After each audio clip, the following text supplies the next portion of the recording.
অত্যন্ত চমৎকার করে গান পরিবেশন করলেন আমার শ্রদ্ধাভাজন ব্যক্তি জহুরুল ইসলাম জহুর বাংলা।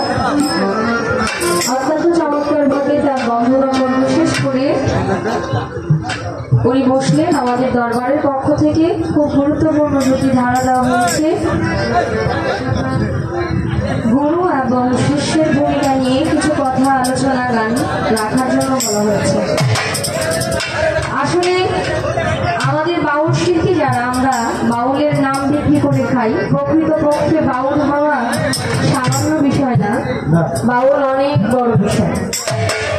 বাউল এমনই একজন সত্তা, এমনই একটা আলাদা পাওয়ার, যিনি নিজের মধ্যে আর নিজের অস্তিত্ব বলতে কিছুই থাকে না। বাউল হলো এরকম একটা আলাদা রকম একটা জিনিস আর কি। আমরা যদিও বাউল শিল্পী বলি, বাউল গান করি, স্রষ্টার যে আলাদা একটা পাওয়ার থাকে, স্রষ্টার প্রতি সুক্রিয়া করতে করতে যে নিজেকে নিজের জায়গা থেকে সরিয়ে ফেলে, সেই বাউল হবে। যদিও আমরা সেরকম বাউল আমার চোখে আমি দেখি নাই। যারা আল্লাহ আল্লাহ তারাও বাউল আমার মনে হয়। কারণ বাউল কখনো এটা চিন্তা করে না যে আজকে আমার ঘরে কি আছে, কালকে আমি কি খাবো, এই চিন্তা করার সময় তার নাই। তবুও আমাদের এই বাউল শিল্পীদের মধ্যে অসংখ্য পালা গান হয়, তর্ক বিতর্ক হয়। একজন শিল্পী এক একটা ভূমিকা নিয়ে, এক একটা বিষয় নিয়ে কথা বলে গান করে। অসংখ্য পালা হয়, শরীয়ত, মারিফত, হাকিকত, মারিফত, তরিকত, নবুয়ত, বেলায়েত, হাসর, কিয়ামত, নারী পুরুষ, রাম প্রেম, অনেক পালা। আসলে সবচেয়ে গুরুত্বপূর্ণ পালা হলো আসা এবং যাওয়ার পালা। এসেছিলাম একটা পালা, চলে যাবো এটা আরেকটা পালা। কিন্তু গুরু শিষ্যের মধ্যে কখনো কোনোদিন পালা হইতে পারে। গুরু হইলেন এমন একটা রাস্তা দেখায়, গুরুর কাছে এমন একটা রাস্তা আছে, যে রাস্তা যদি কোনো শিষ্য দেখতে পারে তবে সে সঠিক রাস্তা খুঁজে পাবে। তাহলে গুরুর সাথে শিষ্যের কিসের পালা হইতে পারে? এরপরও পালা না হলেও ভাবে কিছু মারামারিতে থাকতেই পারে। গুরুর সাথে যখন কোনো মানুষের মহব্বত হয়, বা গুরুর বাড়িতে যখন শিষ্য যায়, ভক্ত যায়, তখন গুরুর সাথে কথা বলতে বলতে একটা মহব্বত সৃষ্টি হয়। তখন অনেক কিছু জিজ্ঞাসা করেন, এটা কি, ওইটা কি, এটা এরকম কেন, ওইটা কেন। আসলে আজকে পালা দেওয়ার আগে, মানে ধারা দেওয়ার আগে, যিনি আমার গুরুর ভূমিকায় আজকে আলোচনা করবেন, কথা বলবেন, বাংলাদেশের সুনামধন্য একজন বাউল শিল্পী জহির পাগলা সাহেব। ওরা বলতেছে, আমি গান করেছিলাম, আমার গান ঠিক আছে, কিন্তু আমি একটা কথা বলেছিলাম, এই মুহররমের মাসের মধ্যে কিছু দুর্ঘটনা ঘটে গেছে, আছে আমাদের ইসলামের জন্য খুব কষ্টকর একটা বিষয়। তা আমাদের পাগলা ভাইয়ের কথা হইল যে আল্লাহ পাক এটা জানতে এই মুহররমের কালবালার ঘটনাটা হবে, তাহলে এটা দুর্ঘটনা কেন? কারণ ৭২ জন ব্যক্তি শহীদ হয়েছে, এটা তো দুর্ঘটনা না, এখানে তো রহমতেরও একটা বিষয়। আমরা ইসলামের ইতিহাস পড়ি, কিন্তু সঠিকভাবে অনেকে অনেক সময় সঠিকটা জানি না, অনেক সময় অনেকভাবে বিশ্লেষণ করে। এই কথাটা আপনার ভালো লাগছে যে যুবক ভাইরা এখন ইসলামের ইতিহাস খুব কম পড়ে, অনেকে আবার পড়ে। আমাদের জানাইতে হবে, যেহেতু আমরা বাউল শিল্পী নাম বলি, তার জন্য আমাদের এই বিষয়গুলো জানানো দরকার যে যুবক ভাইরা, কারবালাটা এমন ছিল। আমি দুর্ঘটনা বলাতে আপনার একটু অনীহা প্রকাশ হয়েছে, বিষয়টা সঠিকভাবে নিচ্ছেন না, এই কারণে এটা দুর্ঘটনা না, এটা ভালো।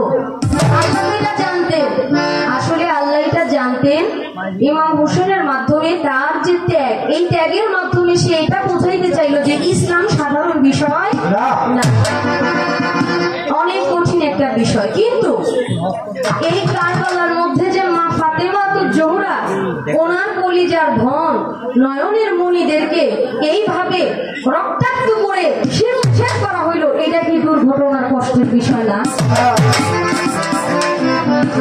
যদিও এটা আল্লাহর রহমত, কিন্তু আমার সন্তানকে আজকে কেউ শিরোচ্ছেদ করে ফেললো, এটা মা কি দেখতে পারে? মায়ের কলিজায় কি এটা কষ্ট লাগবে না? অবশ্যই লাগে।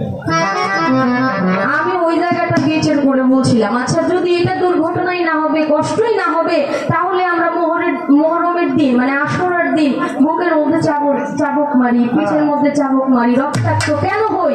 এই কষ্টের কথা স্মরণ করিয়া। কষ্ট না হইলে কি দুর্ঘটনা হয় নাকি?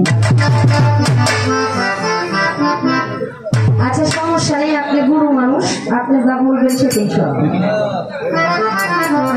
গুরু যদি বলে এটা এইভাবে, পানি যদি এইভাবেও থাকে, তাও আপনি এইভাবে বললে আমি মেনে নিতে চাই। গুরু বলছে, আমি বিশ্বাস করি, কারণ বিশ্বাসে বস্তু মিলে তর্কে বহুদূর। আপনি একটু মেহেরবানি করে আমাদের বোঝাবেন। এটা আমি বুঝতে পারলাম বিষয়টা। এটা দুর্ঘটনা না, এটা সুঘটনা। এটা সুঘটনা, কারণ এটা আমাদের জন্য খুব গুরুত্বপূর্ণ। আমরা এটা মনে রাখতেছি এই কষ্টের কারণে। এই বিষয়ে কথা বলবো। এর আগে যেহেতু আমি শিষ্যের ভূমিকায় গান করছি, আমার গুরুকে তো একটু জানতে হয়, বুঝতে হয়। কারণ আজকাল মানুষ চেনা বড় কষ্ট রে বাবা, আর গুরু তো অনেক বড় বিষয়। সাধারণ মানুষকেই মানুষ চিনতে পারে না।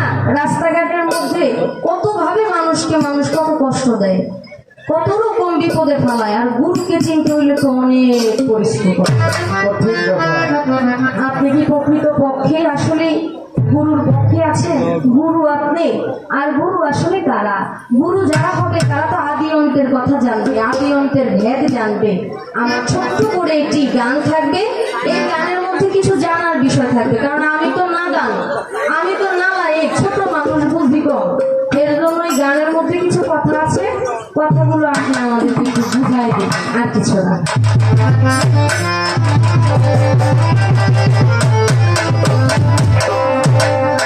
গুরু ধরি তোমার পায়, আদি অন্ত ভেদের কথা ভাইয়া তো আমার।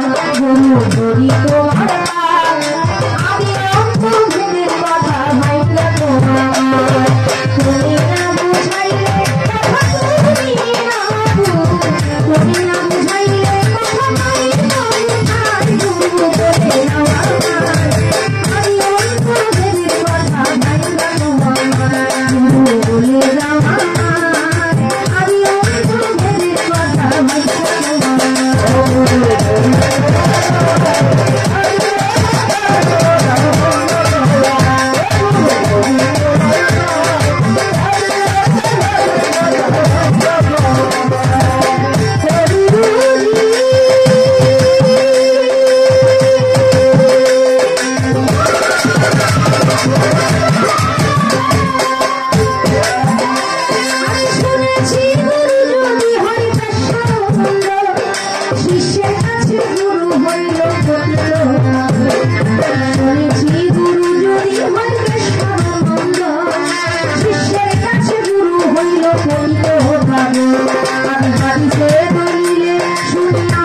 ভায়া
গুরুকে ছাড়া ভক্ত বা শিষ্যের তো অন্য কেউ নাই যে তাকে এই বুঝ এই জ্ঞান দিতে পারে। গুরুই কেবল একমাত্র সমাধান। শুনেছি মানুষ বলে, আসলে আজকে আমি মাজার কমিটি এবং মাজারে যারা আছেন দায়িত্বে সকলকে কৃতজ্ঞতা জ্ঞাপন করছি এত সুন্দর একটি ধারা দেওয়ার জন্য। কারণ এগুলো আমাদের জানা দরকার। এই যে আমাদেরকে অনেকেই বলে আমরা মাজার পূজারি, আমি মাজার পূজারি, অলিদের বাড়িতে যাই, মাজারে মাজারে ঘুরি। আসলে এটা কতটুকু যুক্তি? মাজারে কেন যাবো আমরা? অলির বাড়িতে কেন যাবো? একজন মানুষ, তারও হাত আছে পা আছে, আমারও হাত আছে পা আছে, তাহলে আরেকজন মানুষের কাছে আমার কেন যাইতে হবে? কারণ কি? আচ্ছা আচ্ছা, আপনি আমাকে একটু মেহেরবানি করে বুঝাবেন। আমি কিন্তু আপনাকে হাতে ধরে বলতেছি না, আমি একদম আপনার পায়ে ধরে বলতেছি, কারণ আমাকে বুঝান। তারপর আপনার চরণ আমি ছাড়বো না। আমাকে একটু বুঝায় বলেন, পবিত্র কোরআনে কি কোথাও বলা হয়েছে গুরু ধরার কথা? গুরু যে ধরবো আমরা, গুরু যে আমাদের ধরতে হবে, মানুষের কাছে যাইতে হবে, আল্লাহর ওলিদের কাছে যাইতে হবে, কিনা আমরা মুক্তি পাবো, এরকম কথা পবিত্র কোরআনে বলছে কিনা? যদি কোরআনে বলে তাহলে বুকটা টান দিয়া সুন্দর করে মানুষকে বুঝতে পারবো যে আপনারা যে মাজার পূজারি করেন, এই দেখেন কোরআনে বলে দিচ্ছে অলির বাড়িতে যাওয়া যাবে, বায়াত নেওয়া যাবে। এটা যদি হয়ে থাকে তাহলে কোরআন এটা কোথায় বলছে? আমরা জানি আহলে বায়াত আমার নবী করিম সাল্লাল্লাহু আলাইহি ওয়াসাল্লাম যাকে সৃষ্টি না করলে আল্লাহ পাক কিছুই সৃষ্টি করতেন না, সেই দয়াল নবী গাদিরে কুম নামক স্থানে 18 জিলহজ এই গাদিরে কুমের মধ্যে বিদায় ভাষণের মধ্যে কিন্তু মাওলা আলীকে বলেছিল সব হাতগুলো উপরের দিকে উঠায়া সবার সামনে বলেছিল, লক্ষ সহযাত্রীর সামনে বলেছিল, মান কুনতুম মাওলাহু ফাজালিল মাওলা, আমি তার মাওলা, আলী তার মাওলা। পাঁচটা তুমি যারা বিশ্বাস করলো না তারা আমার প্রতি কখনোই ভালো কিছু রাখলো না। আমাকে ভালোবাসলে আলীকে ভালোবাসতে হবে, আলীকে ভালোবাসলে আমাকে ভালোবাসতে হবে। এখন যারা পারফর্ম তোমাকে বিশ্বাস করে না, ভালোবাসে না, আল কোরআন রেখে গেল, আহলে বায়াত রেখে গেল। নবী বলছে আহলে বায়াত, আহলে বায়াত মানে নিজের আওলাদ। তাহলে আপনি যে গুরু, আপনি কি আমার নবীর আওলাদ কিনা? আপনি কি নবীর বংশ কিনা? আর যদি বংশ হয়ে থাকেন তাহলে এটা কততম বংশ? আপনি কিভাবে নবীর বংশ হইলেন? এই গানের মধ্যে আরো অনেক কথা আছে, এত কথা বলা যাবে না, বললে আপনি রাগ হইতে পারেন, কষ্ট পাইতে পারেন যে আমার শিষ্য আমাকে এত কথা জিজ্ঞেস করলো কেন? কারণ আমাকে দেখলেই তো আপনার বোঝা উচিত আমি আপনার কাছে কি চাই। আমি তো আপনার কাছে এত কিছু বলতে পারি না, আপনি আমাকে দেখলেই সব বুঝবেন। কারণ গুরু হইল ডাক্তারেরও ডাক্তার, সামান্য একজন ডাক্তার, সে এমবিবিএস পাস করে, এফসিবিএস পাস করে রোগীকে দেখলেই বলতে পারে আপনার এই সমস্যা। তাহলে গুরু না বড় ডাক্তার, সে তো দেখার আগেই বলবো তোমার এই সমস্যা। আমার গানের একটা কথা থাকে, আপনি আমাদের 10টা কথা দিয়ে বোঝাই দিবেন আজকে গুরু পাইছে আল্লাহ। এখন ওই যে মোহরমের চাঁদ, দয়ালের নামে গান অবশ্যই সারা রাত্র হবে। মোহরমের একটি গান করতে চাই এই চাঁদকে উপলক্ষ করে, আমি আশা করছি আপনাদের ভালো লাগবে।